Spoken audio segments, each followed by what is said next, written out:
Rasulullah Shallallahu Alaihi Wasallam, ayunan langkah kaki kanannya diangkat derajat oleh Allah Subhanahu Wa Taala. Tidak saja langkah kaki kanan, di saat yang bersamaan mereka juga berlapang-lapang mengayun langkah kaki kirinya memenuhi undangan itu. Ayunan langkah kaki kirinya mampu menggugurkan dosa-dosa bergantungan pada jiwa dan raga mereka. Setelah mereka tiba di majelis itu, mereka tidak duduk berkesendirian, melainkan mereka ditemani dengan 70.000 malaikat. Tidak saja ditemani dengan 70.000 malaikat, melainkan 70.000 malaikat sibuk di dalam majelis itu menyebut-nyebut nama mereka yang hadir ke hadapan Allah Subhanahu wa Ta'ala. Maka alhamdulillahi rabbil alamin, pujian hanya kepada Allah, sanjungan hanya kepada Allah, membesarkan nama Allah dan merendahkan serta menghinakan diri kita, karena kitalah hamba yang bergantung kepada Allah semata. Salam teriring salawat kepada Rasul Muhammad sallallahu alaihi wasallam.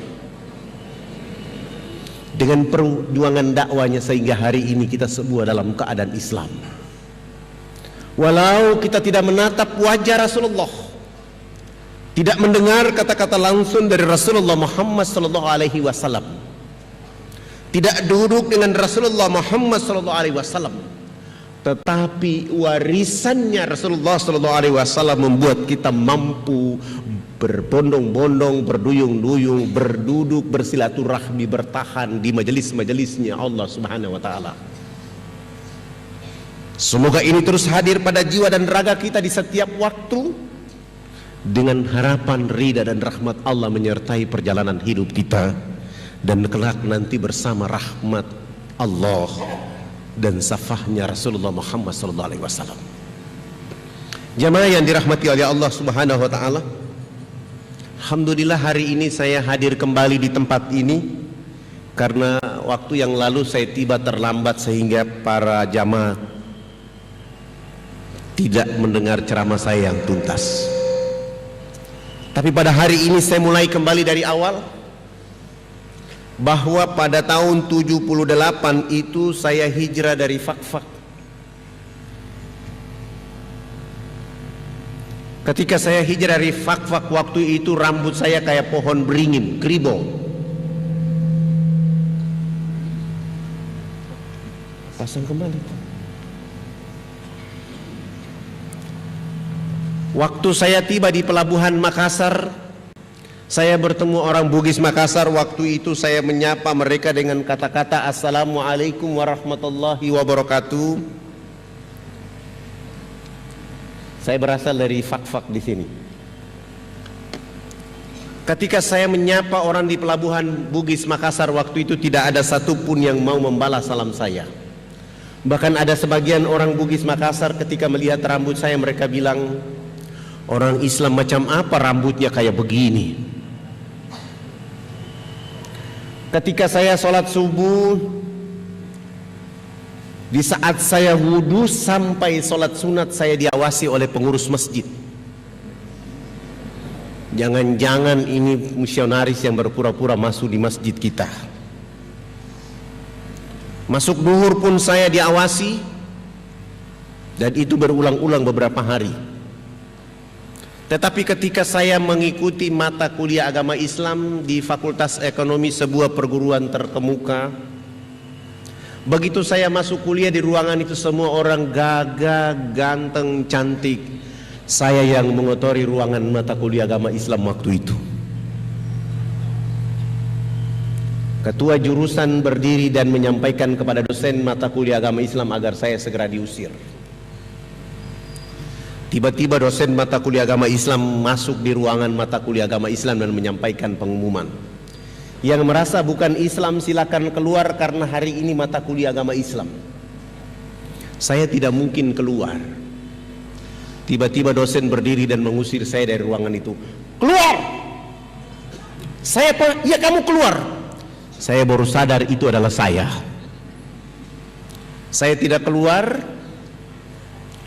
Tetapi saya maju ke depan kelas dan saya bilang sama dosen dan teman-teman mahasiswa waktu itu, Sebelum saya tinggalkan ruangan mata kuliah agama Islam, saya mengajukan 3 pertanyaan dan saya minta tolong Pak dosen dan teman-teman mahasiswa menjawabnya. Yang pertama, apakah agama Islam itu hanya untuk orang Arab dan orang Bugis Makassar saja, ataukah agama Islam itu rahmat untuk seluruh alam semesta? Pertanyaan kedua, siapakah sahabat Nabi rambutnya keriting, badannya hitam keling, suaranya merdu? Yang ketiga, saya minta tolong kepada dosen, tolong bawa Al-Quran keliling kami dalam ruangan ini. Saya ingin mendengar dan melihat secara langsung saudara saya yang cantik dan ganteng membaca Al-Quran. Sesudah itu baru saya keluar. Dosen tidak menjawab pertanyaan pertama dan kedua, tapi langsung membawa Al-Quran mengelilingi kami dalam ruangan itu. Begitu Al-Quran di depan muka saya minta Al-Quran. Dosen tidak mau memberikan saya Al-Quran. Beliau lewat saja.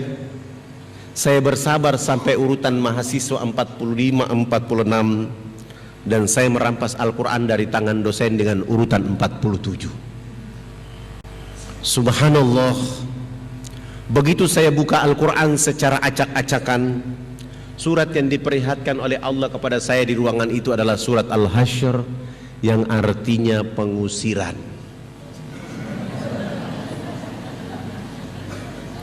Saya baca 3 ayat terakhir selesai, dosen mengatakan saat itu menurut dosen dari 47 mahasiswa hanya 7 mahasiswa saja yang bisa membaca Al-Quran secara baik dan benar. Dari 7 mahasiswa itu salah satunya adalah pemilik rambut kayak pohon beringin.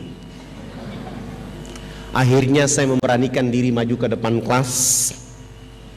Saya bilang sama dosen, bagaimana kalau sisa jam mata kuliah agama Islam saya akan ceramah buat teman-teman saya. Alhamdulillah saya dikasih kesempatan dan saya ceramah. Saya bilang sama teman-teman saya, Al-Quranul Karim huda linnasi wa bayyinatin minal huda wal furqan. Al-Quran itu adalah literatur yang sempurna dari Allah Tabaraka wa Ta'ala, yang sengaja dijadikan mukjizat kepada Rasulullah Muhammad sallallahu alaihi wasallam dengan tujuannya untuk mencerdaskan dan mencerahkan penduduk bumi, agar penduduk bumi itu mampu membedakan mana yang haram, mana yang halal, mana yang hak, mana yang batil. Hari ini mahasiswa Fakultas Ekonomi jurusan Studi Pembangunan hanya 7 mahasiswa saja yang bisa membaca Al-Quran. Saya tidak yakin kita akan bangun bangsa Indonesia menuju thayyibatun warabun ghafur. Oleh karena setiap hari di ruangan mata kuliah agama Islam kita bicara kalkulus, logaritma, matematika, sementara huda linnas Al-Quranul Karim tidak ada pada otak kiri dan otak kanan kita. Nanti setelah kita menjadi sarjana, kita buat rakyat Indonesia akan menangis dan menderita. Sementara Allah Subhanahu wa Ta'ala berfirman, bukan orang Arab yang paling hebat, bukan orang Bugis Makassar yang paling hebat, tapi yang paling hebat di hadapan Allah adalah mereka yang memiliki bendera inna akramakum indallahi atqakum. Bagaimana mungkin kita bisa mencapai inna akramakum indallahi atqakum sementara Al-Quranul Karim tidak dapat dibaca oleh orang-orang intelektual dalam kehidupan? Saya ceramah kurang lebih 1,5 jam mata kuliah agama Islam selesai. Dosen mengatakan, Alhamdulillah hari ini mata kuliah agama Islam sudah diajarkan dosen dari Irian. Mahasiswa tidak salah, dosen tidak salah, karena opini sudah terlanjur berkembang di seluruh tanah air Indonesia, bahkan dunia. Kalau cerita pulau ini, semua orang tahu bahwa ini pulau koteka perang suku dan bukan Islam. Padahal dari catatan sejarah agama-agama yang ada di Irian, agama yang tertua adalah agama Islam.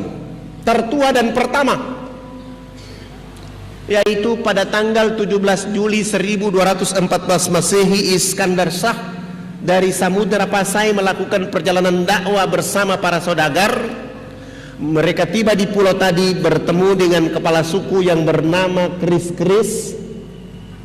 Mereka mendakwakan mereka dengan kalimat, kalau kamu mau makmur, kamu mau sejahtera, kamu harus mengenal alif lam lam ha mim dal. Mereka mengajarkan dua kalimat syahadat secara implisit kepada kepala-kepala suku. Alif lam lam ha itu adalah Allah, mim ha mim dal adalah Rasulullah Muhammad sallallahu alaihi wasallam. Sementara agama Kristen baru masuk ke Irian pada tanggal 5 Februari 1855. Itu pun yang mengantar agama Kristen masuk ke Irian adalah Sultan Tidore, orang Islam. Tanggal ini dijadikan orang di Manokwari menjadi tanggal masuknya agama Kristen. Jauh sebelumnya sudah ada agama Islam. Dari perjalanan dakwah menghasilkan 12 kerajaan Islam yang diperkuat oleh para dai. Alhamdulillah, ketiga tokoh ini, Agus Salim, Muhammad Rum dan Soekarno, ketika ditangkap Belanda dibuang ke Digul, mereka mulai memberi petunjuk kepada orang-orang Muslim yang ada di Merauke, di Digul. Dan orang-orang tua yang ada di sana mengatakan bahwa ini negeri Muslim, maka segera mengembalikan dia dalam bingkai negara kesatuan Republik Indonesia. Alhamdulillah, nama Irian ada 3. Yang pertama adalah Nuwar, negeri yang menyimpan cahaya rahasia. Nuwar. Nama ini identik dengan perkembangan dan majunya agama Islam pada saat itu. Diganti oleh Portugis dengan istilah Papua, dan dilanjutkan oleh Belanda dengan istilah Papua. Papua itu konotasinya buruk, hitam, keriting, perampok, pemerkosa, suka makan orang. Padahal sampai hari ini belum pernah ada orang Nuar makan orang kecuali Sumanto. Maksudnya apa? Portugis dan Belanda ingin menempatkan kata Papua sebagai pembencian.